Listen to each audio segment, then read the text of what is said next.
Assalamualaikum warahmatullahi wabarakatuh. Nama saya Nur Hasaini, saya dari kelas 12-2 jurusan Rekayasa Perangkat Lunak. Di sini saya akan menjelaskan mengenai aplikasi yang saya buat sebagai proyek untuk memenuhi persyaratan kelulusan uji kompetensi yang diselenggarakan di SMK Al-Ihsan Batu Jajar, yaitu sekolah saya. Nah, sebelum saya menunjukkan bagaimana cara kerja aplikasi yang sudah saya kerjakan beberapa minggu atau bahkan beberapa bulan yang lalu. Nah, di sini saya akan menunjukkan aplikasi-aplikasi pendukungnya terlebih dahulu. Saya menggunakan SAM sebagai web server yang membantu saya mengakses database nanti. Kemudian NetBeans sebagai framework yang membantu saya membangun atau membuat badan dari aplikasinya sendiri. Kemudian saya juga menggunakan iReport. iReport itu menggunakan plugins atau tools tambahan yang saya install di dalam NetBeans. Ini juga bisa diinstal di luar NetBeans. Jadi iReport ini membantu saya membuat report atau laporan dalam bentuk Jasper. Kemudian saya akan menunjukkan juga database yang sudah saya buat di localhost phpMyAdmin. Nah, ini adalah database yang saya buat. Database-nya bernama Laundry. Nah, penamaan database ini akan mempengaruhi koneksi dari aplikasi ke database nantinya. Jadi, pastikan saat menggunakan database di perangkat, kalau kita memindahkan aplikasinya ini nanti, di perangkat yang baru saat kita akan menggunakan database dan import semua tabel ini, pastikan penamaan database-nya itu sama persis dengan yang saya buat saat ini agar tidak terjadi kesalahan saat koneksi. Ini adalah tabel yang saya buat dan saya gunakan di database maupun aplikasi. Ada tabel detail transaksi, tabel member, tabel outlet, tabel paket, tabel transaksi, dan tabel user. Semua tabel ini berelasi. Ini relasi yang sudah saya buat juga untuk setiap tabel.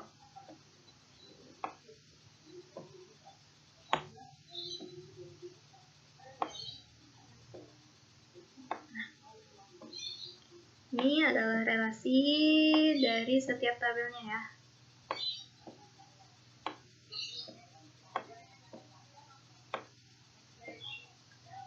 Oke. Kemudian untuk tipe data yang saya gunakan itu nggak jauh-jauh dari kita lihat di tabel transaksi, karena tabel transaksi ini merupakan field yang paling banyak. Jadi tipe data ini juga hampir mencakup keseluruhan karena ada beberapa ID yang direlasikan sini. Untuk setiap ID, saya menggunakan varchar karena ID yang saya gunakan di dalam sistem ini tidak hanya mengandung angka, tapi juga mengandung huruf. Jadi, saya menggunakan varchar sebagai tipe data. Kemudian untuk pertanggalan, saya menggunakan datetime. Jadi, tanggal laundry, tanggal batas waktu, dan tanggal bayar saya menggunakan datetime. Untuk biaya-biaya seperti biaya tambahan dan pajak, saya menggunakan integer. Untuk diskon saya menggunakan double, kemudian untuk status atau keterangan dibayar atau field lain yang nilainya sudah saya tentukan, saya menggunakan enum. Nah, tipe datanya nggak jauh-jauh dari itu sebenarnya. Mungkin ada tambahan untuk password. Di tabel user ini saya menggunakan teks, karena password itu bisa sepanjang apapun yang user memerlukan. Nah, untuk password saya menggunakan teks. Kemudian untuk alamat juga di tabel outlet dan tabel member yang mencantumkan alamat, saya menggunakan teks juga. Jadi tipe data yang saya gunakan juga nggak jauh-jauh dari varchar, integer, enum, teks, dan datetime. Juga double tadi ada satu. Oke, selanjutnya kita akan mempreview dulu tampilan dari aplikasi yang saya buat ya. Sebelum saya menunjukkan bagaimana cara menggunakan aplikasi ini. Oke, kita run dulu. Saya run dari NetBeans, tapi sebenarnya ini sudah saya build kejar. Hanya saya run dari NetBeans. Nah, ini adalah tampilan login. Di mana tampilan login ini akan membawa kita ke menu sesuai dengan hak akses. Jadi saya membatasi hak akses menjadi 3, yaitu sebagai admin, sebagai kasir, dan juga sebagai owner. Di mana aktivitas yang bisa dilakukan juga itu berbeda. berbeda-beda sesuai dengan hak aksesnya. Saya akan masuk sebagai admin dulu untuk menunjukkan tampilan dari keseluruhan aplikasi. Oke. Ini adalah tampilan awal atau dashboard. Ini merupakan tampilan proses kerja, di mana di home ini ada ruang untuk output. Output apa nanti saya akan jelaskan. Kemudian ini ada beberapa menu juga, menunjukkan penempatan barang sesuai dengan proses mereka, yang dari status mereka. Kemudian kalau di menu admin ini, karena hak akses admin mencakup keseluruhan, maka di action menunya ini juga ada banyak aktivitas yang bisa dilakukan atau akses yang bisa dilakukan. Di antaranya ya adalah mengelola data outlet, mengelola data paket, mengelola data user, meregistrasi member, melakukan transaksi, menggenerate laporan, begitu. Kemudian kita akan coba login sebagai kasir untuk mengetahui hak akses apa aja untuk kasir itu. Di sini kasirnya misalkan Ariana Grande. Oke. Karena dia login sebagai kasir, maka secara otomatis menu yang ditunjukkan pun akan menunjukkan menu untuk kasir. Dan hak akses untuk kasir ini cuma meliputi melihat proses kerja, melakukan transaksi, meregistrasi member, dan menggenerate laporan. Tapi untuk owner ini lebih terbatas lagi, karena owner itu kan nggak melakukan aktivitas di dalam sistem. Owner itu apa ya? Kayak pemilik itu kan taunya beres aja, jadi hak akses yang diberikan untuk dia pun dalam sistem hanya menggenerate laporan, karena dia cuma tahu beres dari aktivitas untuk di dalam sistem ini. Dia hanya menerima laporan dari segala data-data yang sudah kita input dalam sistem. Oke. Nah, tadi adalah preview untuk aplikasi yang saya buat. Selanjutnya saya akan menunjukkan bagaimana cara menggunakan aplikasi ini. Oke, kita run lagi.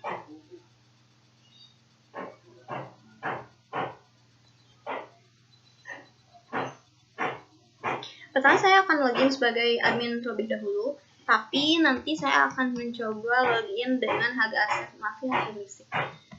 hak akses yang berbeda, karena untuk menunjukkan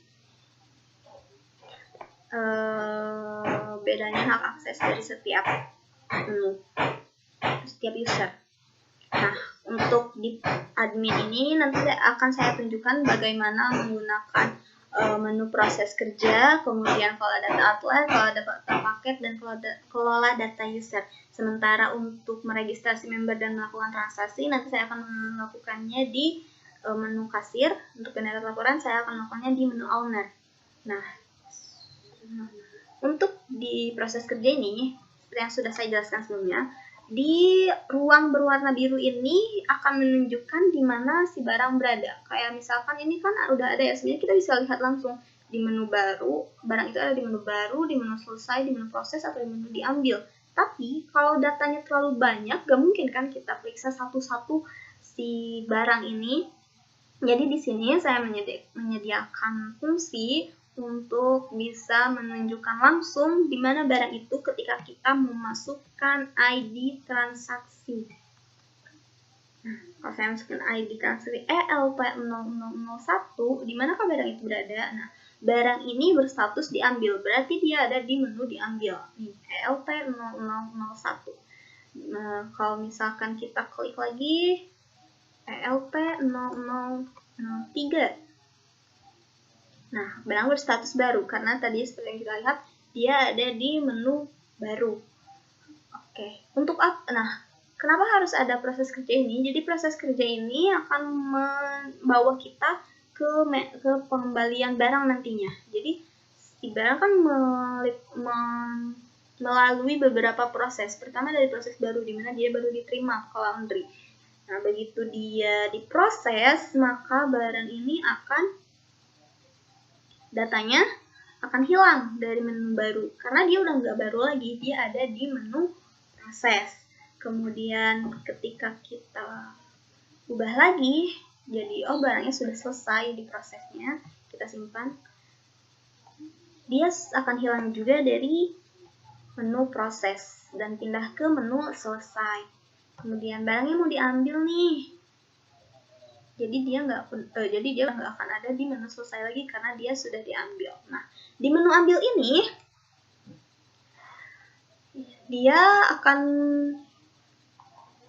saya menambahkan fungsi mencetak karena kita memerlukan bukti pengambilan barang sebagai bukti kalau barang ini sudah diambil. Jadi kalau kita sudah diambil, ini semacam step lagi. Nah, akan pindah ke sini dan nanti kita tinggal cetak sebagai bukti pengambilan barang seperti itu. Kita bisa cetak di sini. Oke, selanjutnya kita ke ID output. Di sini kita bisa menambahkan data, menyimpan perubahan data, kemudian menghapus data. ID untuk setiap ID ini di sini yang bisa kita lihat ini sudah terisi otomatis untuk menghindari adanya terlalu keberagamannya ID ya. Terlalu beragamnya ID, jadi saya menggunakan metode di mana ID ini akan terisi secara otomatis. Kemudian, dan ini juga nggak bisa diubah karena sudah saya matikan fungsinya. Kemudian kita tambahkan sesuai dengan nama outlet. Kemudian alamatnya kita ambil saja. Harganya kita tambahkan data. Bisa kita ubah juga. Ternyata bukan selimut one flash itu, tapi untuk bed cover misalkan. Kita ubah. Atau untuk bed one flash itu sudah habis, paketnya sudah tidak bisa digunakan lagi atau tidak bisa lagi diberikan oleh laundry system, maka kita bisa hapus datanya begitu. Begitupun dengan data user. Bedanya kalau di data user ini kita memberikan hak akses untuk si user. Misalkan saya mau login misalkan kalau untuk menambahkan data itu tinggal tambahkan ya, udah tahu. Kalau misalkan kita mau ubah Beyonce Nur Hasan itu sudah nggak jadi admin tapi dia menjadi kasir. Maka atau tadi karena saya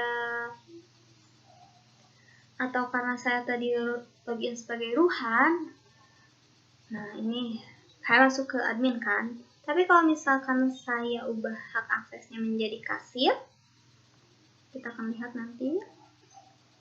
Nah, kita lihat dulu. Nah, kita lihat Tuhan itu masih ke menu admin atau sudah ke menu kasir karena tadi hak aksesnya sudah diubah. Nah, Ruhan masuk ke kasir karena tadi hak aksesnya sudah diubah. Nah, di menu kasir ini sama seperti menu admin, dia punya periksa proses kerja. Karena dia seorang kasir juga nanti perlu kan untuk mengubah proses kerja. Kemudian dia bisa melakukan transaksi, kita akan melakukan transaksi di sini. Kode invoice.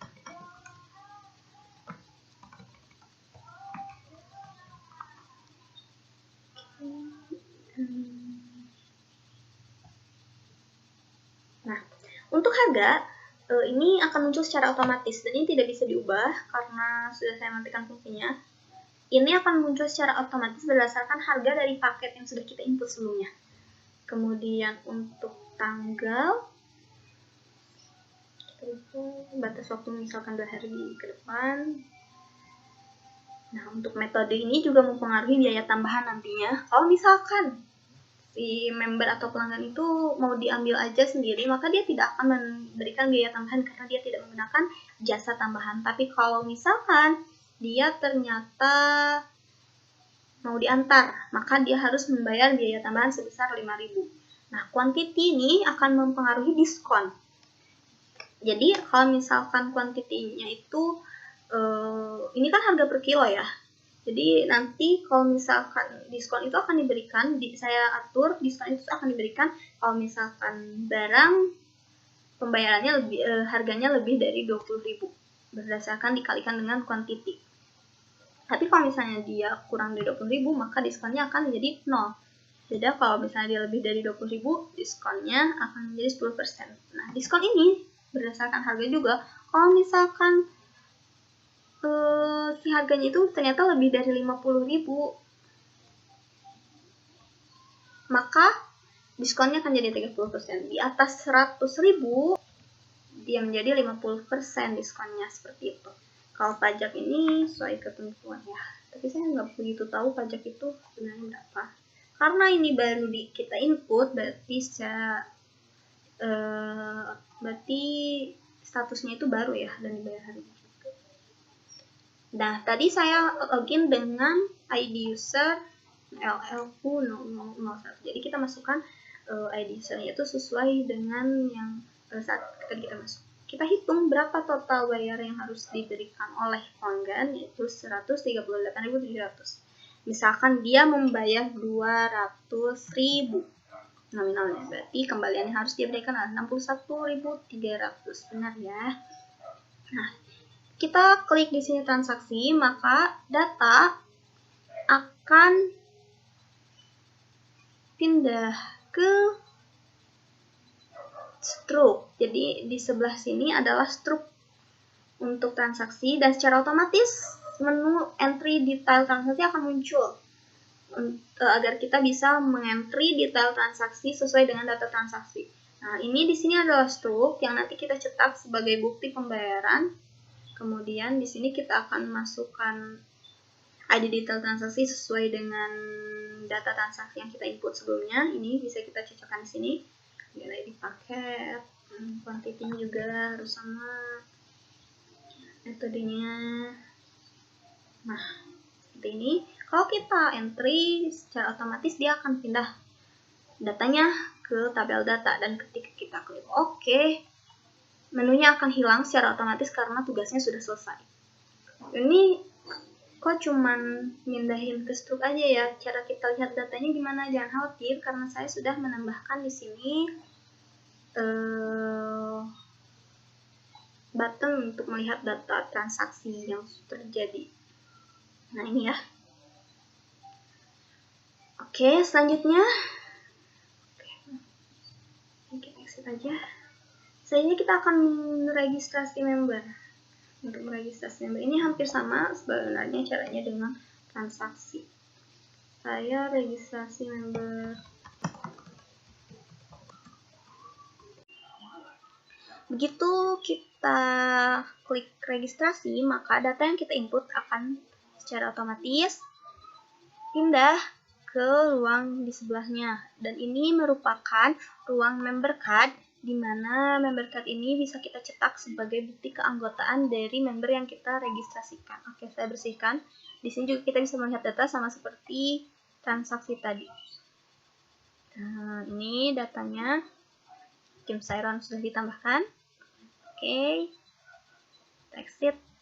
Selanjutnya kita logout dan kita akan mencoba untuk menggenerate laporan menggunakan hak akses dari owner. Oke.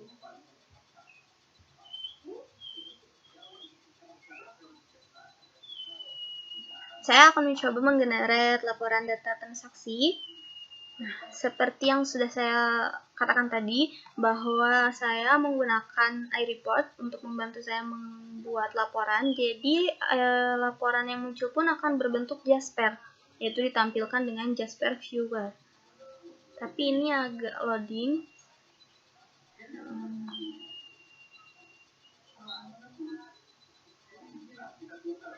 Oke, sudah muncul.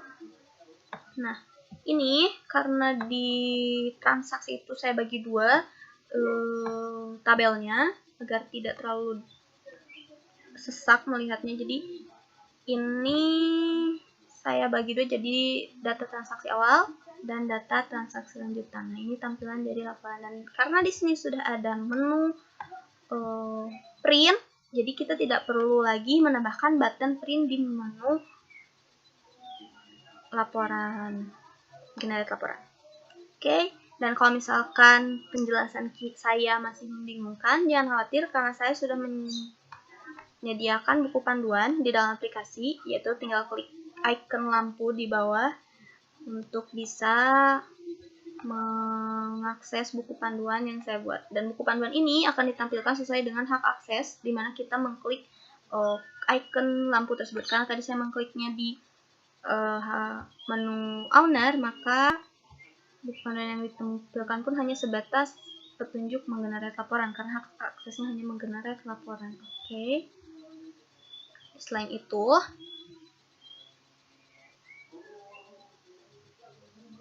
saya di sini juga menambahkan about.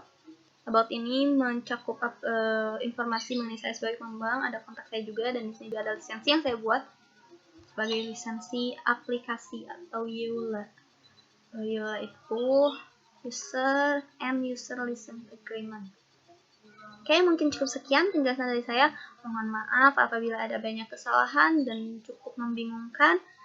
Semoga penjelasan saya dan juga aplikasi yang saya buat dapat bermanfaat. Wabillahi taufiq wal hidayah. Assalamualaikum warahmatullahi wabarakatuh.